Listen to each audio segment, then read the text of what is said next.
Sa totoo lang, papakilala ko na nahirapan ako para kumbinsin siya.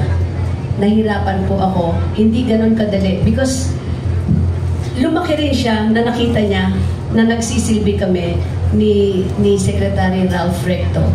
At sinabi ko, may pamilya na rin po siya ngayon and the wife is here, Jessie Menjola, the beautiful Jessie. At may apo na po ako, si Peanut. It's really hard to be 35, you know. Liar. But anyway, pero nakumbinsi ko rin po siya. Isa na lang sinabi niya, ngayon na meron na siyang pamilya, it's about time naman, ibigay niya yung buhay niya. Baka pwede niyang mapalaki ang serbisyo sa mamamayang Pilipino. I will be needing you just in case. Let's pray and let's work and let's be happy. Mga kaibigan, nandito po, Vice Governor Luis Lucky Manzano.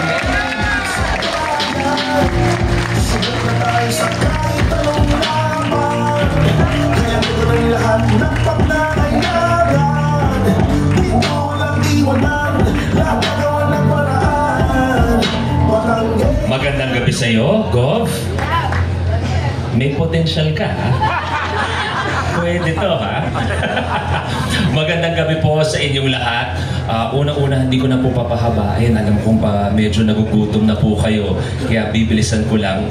Pasensya na rin po, medyo ubos din po ang boses ko. Kakalabas ko lang din ng ospital. Pero maraming salamat po sa inyong lahat sa pagpunta dito sa Barako Fest. Yung iba, alam ko na ang layo pa ng binyahe. At syempre, binabati ko ng napakagandang gabi. Lahat ng ating mga kasamaang lingkod bayan, magandang gabi mula sa iba't ibang mga distrito ng Batangas. Good evening po sa inyong lahat at syempre, Miss Jessie Mendez.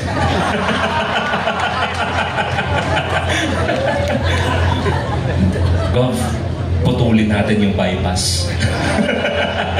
Sa aking bahay, magandang gabi. Muli, magandang gabi po sa inyong lahat. Kagaya nga po na sinasabi ko at sinabi po namin, Barako Fest, isang napakagandang selebrasyon po to ng anything and everything Batanggenyo. Isang bagay po to na ating pinagmamalaki na nagsimula lang po to ay 3 years ago kung hindi ako nagkamali. At sa nakikita po natin sa suporta na binibigay, hindi lamang ng Lipa, kundi ng bawat Batanggenyo, pati buong Pilipinas nagdadagsaan dito sa Barako Fest. Ito na po yung simula na pinag-usapan natin ang lalawigan ng Batangas. Hindi lang pag-uusapan ang kape, hindi lang pag-uusapan ng balisong. Pag sinabing Batangas, may magsasabi na, teka, dyan yung Barako Fest, di ba? Ay, gusto ko mapuntahan yan. At lahat yan ay dahil sa inyong lahat. Kaya maraming salamat. And speaking of Barako Fest, isa sa mga nagsisipag talaga, si Brian Diamante na nag-celebrate ng 52nd birthday last month. Brian, happy 52nd birthday. At lahat po ng to, at gusto ko lang ulitin ng konti kung anong sinabi ni Coffee. Pati doon sa nakita natin proyekto kanina sa Bypass Road. Lahat po yan ay nangyayari dahil sa tulungan. Walang bida-bida, iisang layunin para sa Batangas. Madali ba yan? Siyempre hindi. Isang pitik lang ba nangyayari yan? Siyempre hindi. Pero mas napapadali po pag lahat tayo ay magtutulungan para sa Batangas. At yun po ang hatid namin lahat. Ikukwento ko lang sa ibang mga kasamahan ko sa press. Medyo di pa rin ako sanay na magkakasama tayo na hindi tayo nag-uusap ng bagong game show, ng break-up ko, hindi kaya ng pagpapakasal ko. So it's a very welcome change na ang pinag-uusapan natin ngayon ay ang pagbabago ng Batangas. Dahil mas maraming kwento at mas maraming buhay ang makikinabang sa kwento at hindi lang kwento sa mga gagawin natin ngayon sa ating lalawigan. Babalikan ko lang yung kwento. Siguro yung iba, narinig na yung kwento namin ni How to sa vlog namin. Nung kinausap ako ni Goffy, kung pwede nga na ako'y manilbihan na ako'y maglingkod sa Batangas. Siyempre po hindi naging madali para sa amin. Siguro po alam niyo naman na kahit paano halos araw-araw nakikita ko sa TV. Halos araw-araw may mga commercial po ako. kumbaga okay naman po ako. Masaya ang pamilya ko, kahit pa paano nakakakain po kami. At nung sinabi ni Govvi na, anak, kailangan ko ng matinding tulong para sa Batangas.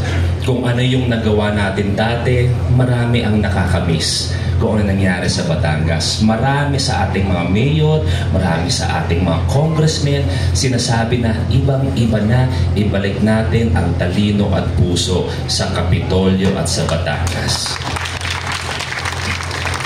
Umuo ba ako agad? Hindi.